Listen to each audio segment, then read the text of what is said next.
Hello friends, and welcome to the first video in a new challenge that I'm going to be trying, which is the Ultra Supreme Max Difficulty run in Oxygen Not Included.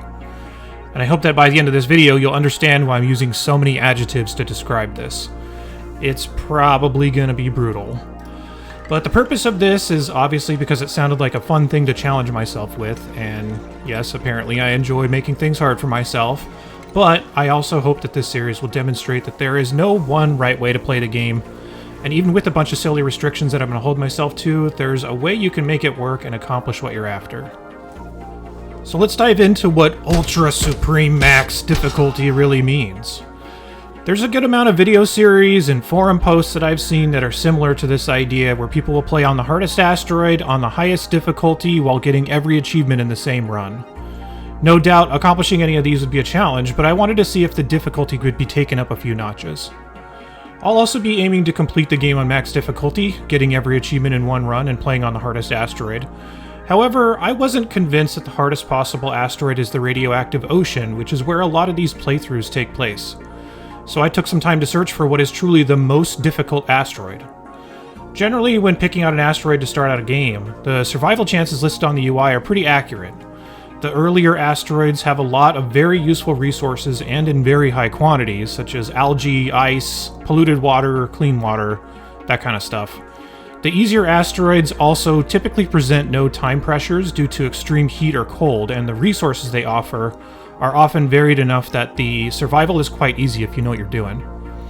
So what I did was load into every asteroid type there is, open the sandbox tools, and reveal the map to see what I would be dealing with if I played on this map. This process left me with a few viable asteroid options. Number one, of course, the radioactive ocean. This is what I kind of consider the control, since most people play on this during their max difficulty and all achievement runs. I don't think this is as difficult as advertised though, because on this asteroid your starting biome immediately borders biomes that have a lot of useful resources. Being able to immediately access a lot of moderately temperatured saltwater makes the early and mid-game pretty smooth in my opinion. Especially when right below your starter biome you have a lot of access to ice, rust, and very cold material that would make oxygen and cooling pretty simple for a while. Again, there's also very little temperature pressure, so aside from getting the trio of achievements, this one seems pretty easy to short circuit and skip out the hard parts. Number two is the flipped asteroid. I've heard this asteroid was pretty hard to deal with, and I've honestly not played a full playthrough on this before, but just looking at the starting area and surrounding biomes, I'm able to rely on these gigantic ice biomes, sleet wheat, and starting in a normal temperature biome would not offer the challenge that I'm looking for. Getting out of the asteroid would definitely be annoying, but surviving here for a while I can deal with that seems kinda easy. Between the two of these, I personally think the radioactive ocean would be most difficult, but I didn't feel like either of them were offering the challenge I was looking for. So then I thought, are the hardest asteroids in the base game actually harder than the spaced out ones? Maybe I should just do a base game run. So here's option number 3. In the base game, there's an asteroid type called Oasis. Why did they spell it this way? I think it's supposed to be Oasis. Anyway, I think this is outright more difficult than the radioactive ocean or flipped asteroid in Spaced Out. Outside of your starter biome on Oasis is a vast wasteland of hot nothingness. Other asteroids will put a bunch of slime, algae, iron, all kinds of useful stuff around your starter biome, but this one just has sand, sandstone, occasionally some metal, sometimes some algae. But the wasteland outside of the starter biome is very hot, and your starter biome is not protected by abyssalite, which means that all this heat will eventually seep into your base and cause all kinds of problems if you don't deal with it. This is the pressure I was talking about when it comes to temperature, and this definitely makes it more difficult than Spaced Out because they don't really have that pressure going on. The bummer here is that Spaced Out does offer unique challenges and extra achievements, so if there was a way to combine OSC in the base game with the extra achievements and challenges in Spaced Out, that'd be perfect. Well, it turns out there is. When you start a new game in Spaced Out, you have the option of choosing Classic Mode, Spaced Out, or the Lab. I've played on Spaced Out plenty, and that's what most people play on in this DLC, but if you select Classic Mode, you'll be able to play on asteroids that are similar in design to the base game, meaning we have access to Oasis in a slightly different form while also piling on the extra challenge that Spaced Out poses. Just to be sure that this would be the hardest asteroid possible, I wanted to see what Oasis... I'll stop doing the gimmick. So wanted to see what Oasis looked like in Classic mode, since it's kind of a hybrid between the base game and Spaced Out. So I just started up a random Oasis Classic mode seed and took a look. So as you can see, your starter biome on Classic mode Oasis is a forest biome, which, by the way, is much more difficult than the standard temperate biome, so that's a good start. Immediately outside the starter biome, and not separated by abyssalite or anything, is a huge wasteland of sand, sandstone, metal, sometimes algae, this kind of stuff, but it's around 70 or 80 C in most areas, meaning that I'm going to have to wall my starter biome pretty early on to avoid a quick heat death. Outside of the hot wasteland area, you'll eventually see some more normal biomes, but I will most likely need some atmosuits before I'll be able to access any of this, making surviving in the center for a long time necessary before I can venture out for any more resources. Cool, now I'm convinced that this is the hardest asteroid we could use, but we're not stopping there. When you start up a new run, you'll be given a map seed. This seed will determine where everything spawns in your map, and more importantly, it determines a few traits that will apply to your asteroids. Some of these traits are just an outright benefit, like geoactive, metal-rich, crash satellites, that kind of stuff. However, some are just objectively bad, like metal poor, which spawns your map with just way less metal than normal, and geodormant, which spawns less geysers for you to take advantage of. I wanted to know how bad this could get, which started an adventure on its own. So, for a while, I sat in front of my computer like a monkey, re-rolling seeds and checking them out in a sandbox for a minute. Then I'd quit and re-roll seeds again to learn how all the various traits impacted this asteroid. I probably loaded into a little under 100 games to look at maps with different traits until I arrived at what I think is a dream combination of traits that would make a max difficulty, all-achievement Oasis run the most miserable experience possible.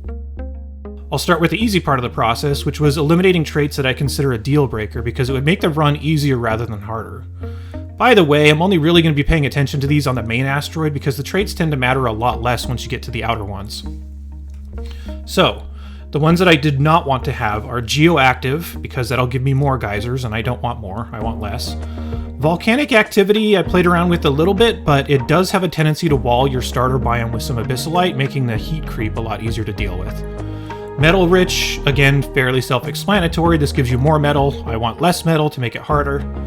Crash satellites, I haven't talked about these a ton, but these are a really powerful way to generate radiation with almost no effort, so I'd rather not have those on my map because that would make getting radiation pretty easy. Large glaciers, I played around with this one a little bit.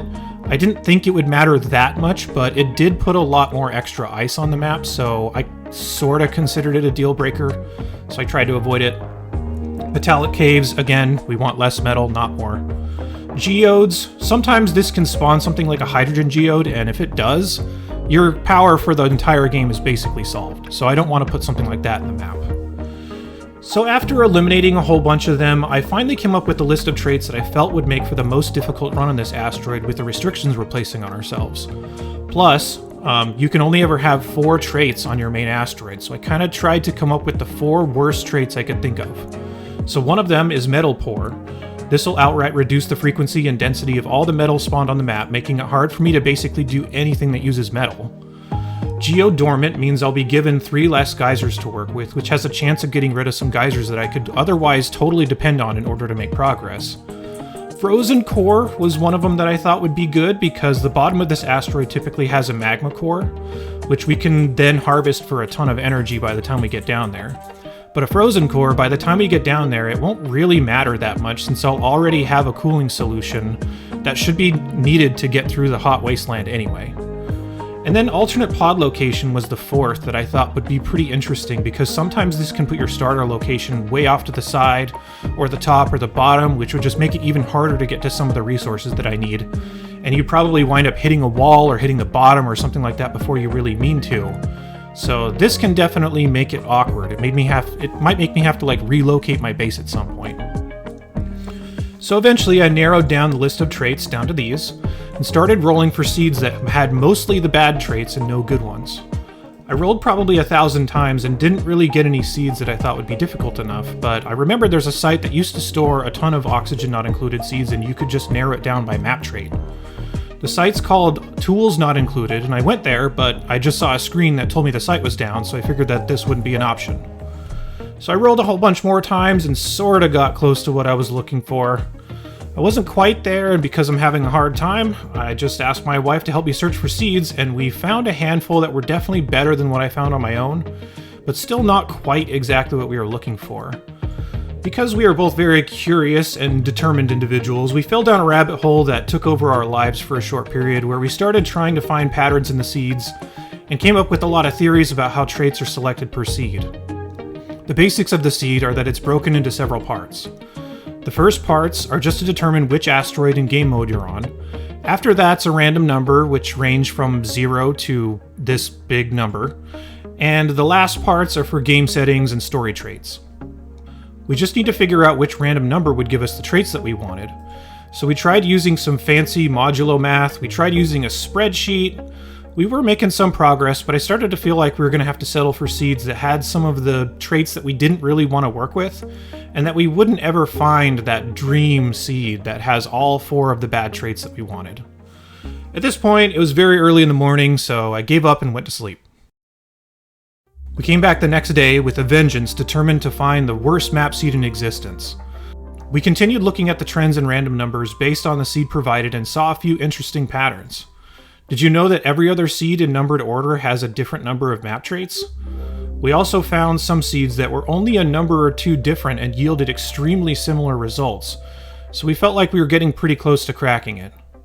We also tried to explore the modding community to see if they had cracked the code, and we had tried exploring the game's code ourselves after following some modding guides. I'm pretty sure it's happening somewhere in here, but yeah, I couldn't find it exactly. We also asked some AI programs to help us analyze the patterns in the numbers, but they all didn't quite produce the results we were expecting. So eventually, I joined the Oxygen Not Included community Discord that I found from some of the modding documentation and found out that the Wayback Machine actually still works for Tools Not Included, and it allowed us to find seeds with the exact worst traits we could possibly think of.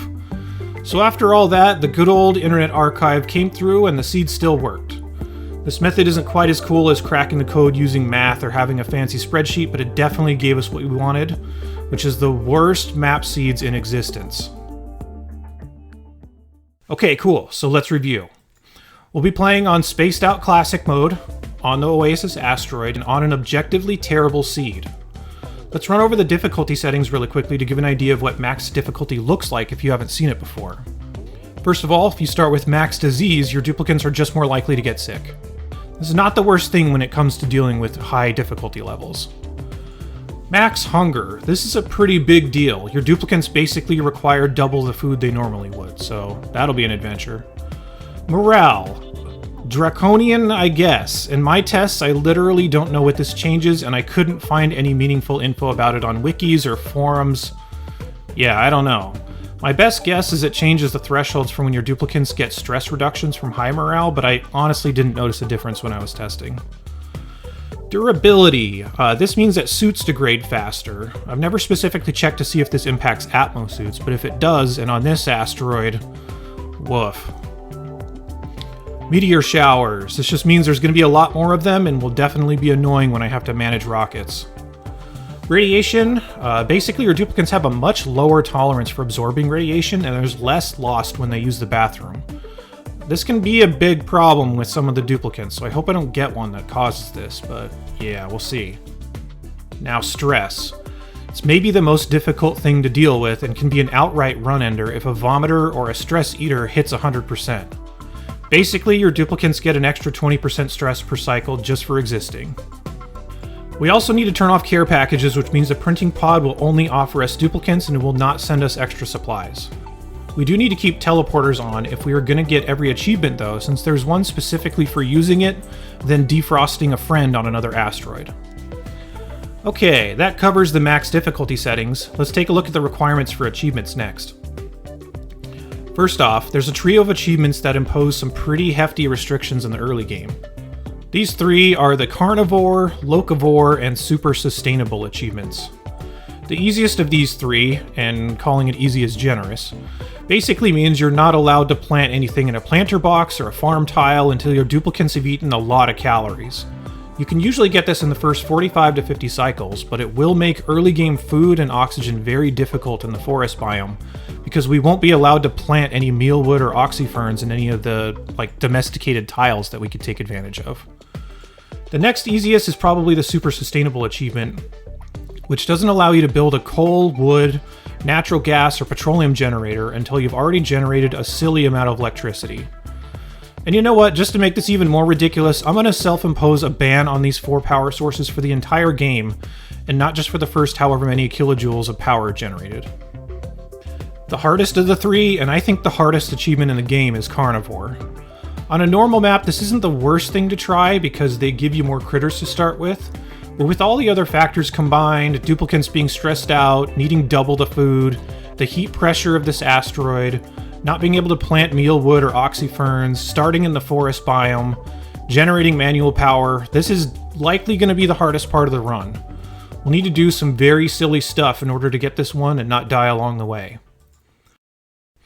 Okay, I hope I've painted a good picture on why this is going to be so difficult, but we're still not done. I've got a few more self-imposed restrictions that we're going to put into effect. Firstly, the game becomes a lot easier when you get ideal duplicants or even have a few of them to pick from. But I'm not going to do that at all. When it's time for me to take another duplicant, I have to take the first one that's offered. At the beginning of the game, I can't randomize, I just have to take whatever the game gives me. For what it's worth, there are some absolutely terrible traits here that could end the run entirely, or force me to do ridiculous things just to keep them alive. We'll see what happens with these ones, but in my testing, there have been some awful ones that might just make it totally impossible. And with this, another restriction is that I can't just kill duplicants off in order to get rid of ones that I don't want. If any duplicant dies for any reason, I lose. Game's over. One thing I didn't mention yet is that I'm going to be turning off the story traits, both because they can be a boost to power in some situations, and because deconstructing them can give me some rare resources before I'm actually able to produce them. So I just figured that turning them off is cleaner than being forced to avoid them. Lastly, I'm imposing a jail sentence for my duplicants. I will not be allowed to leave the starter biome at all until cycle 300. This means I will not have access to any of the resources outside of the starter biome, and because of the asteroid we're on, it means that I can't really use algae, I can't mine sand, I'll just have to make it for myself. I can't go and get any extra metal or get any ice or water. Can't tap any geysers, can't use any critters other than the ones that spawn in the starter biome. If I run out of my starter biome resources before then game's over. Okay, I think that's it. For what it's worth, I have done a couple of test runs just to learn how I'll be tackling this challenge and to get an idea if it's even possible to do everything. I did my test runs on an easier seed, and the seed I start on will be randomized among a pool of them that all contain all 4 of the worst possible traits I can think of: Metal Poor, Geodormant, Alternate Pod Location, and Frozen Core. If I lose due to any of the conditions I've outlined, I'll pick another seed and start over. We'll keep going until we can either do this or deem it impossible, or I don't know, but I think we're going to do it. Alright, so that's what this whole run's going to be about. Thank you very much to my wife for helping me find seeds and crack the code. Thanks to Kyrath, I think that's how you say the name, and the Wayback Machine for making such a wonderful tool for finding some terrible map seeds. There's a lot for us to pick from, so I don't think I'm going to run out. I will always start a new run on a new seed if I wind up dying. And yeah, that's going to be it. In the next video, we're going to pick an awful seed and we're going to get started, so I'll see you there.